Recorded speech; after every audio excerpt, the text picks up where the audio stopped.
नुनो मोनो जौगालुनि खामानि गोबां अन्थाइ खाम्फा गायसननाय लोगोसेनो इन'ग्रेसन माने बेखेवनाय नुनो मोनदों। थारैनो नोंथाङा बे थासारिखौ नुनानै रायजोफोरनो मा मिथियो? जोबोद गोजोननाय मोनदों। जों नुदों आवगायनि समफोराव जेनेखि खाम्फायासो सिगांमोन ओमफ्राय बिनि उनावसो सेंसन।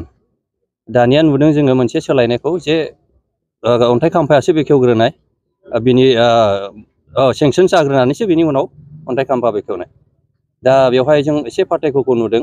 गोबां बेबायदिनो माखासे गोदोसोनानैबो थाबोबाय जेखौ इन'ग्रेसन खालामनाय। दानिया जोंना नैबे टटेलि बियो सेंसन जाग्रोखानानैसो फैनानैसो बे खालामनाय।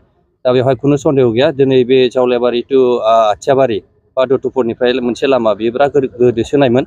दिनै बेखौ प्रधान मन्त्रि पकिपद आसनिजों दिनै बानायनाय जाबाय।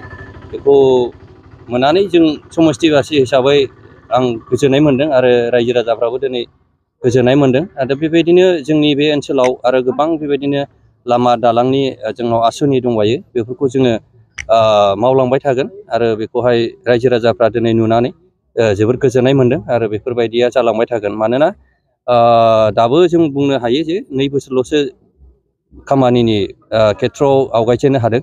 दा बेयावनो गोबां रोखोमनि लामा दालां बान्दोखौहाय आखायाव लानायखौ जोङो दिनैहाय रायजोफोरनि गेजेराव फिथा हानायनि गेजेरजों जों प्रकास खालामनो हादों।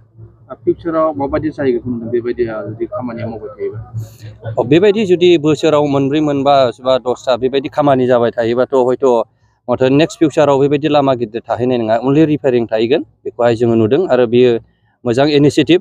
जेरै चिफ मिनिस्टार जोंनि मानगोनां हेमन्त बिश्व शर्मा सारनि नेतृत्व, जेरै प्रधान मन्त्रि पकिपद आसनि लानानै आरो गुडविल आसनि लानानै बेबायदि लामाखौ फोजोबस्रांनायनि आरो बे जोंनि जेनाखि आसाम बेखौहाय मोनसे जौगानाय देशजों बेबायदि लांफानो गोसो आरो बे खामानिखौ जोङो नुनो मोनदों। आरो बे जौगालु मुगायाव जों दा जोंनि बे ओनसोलावबो जोङो जौगानायखौ नुनो मोनदों।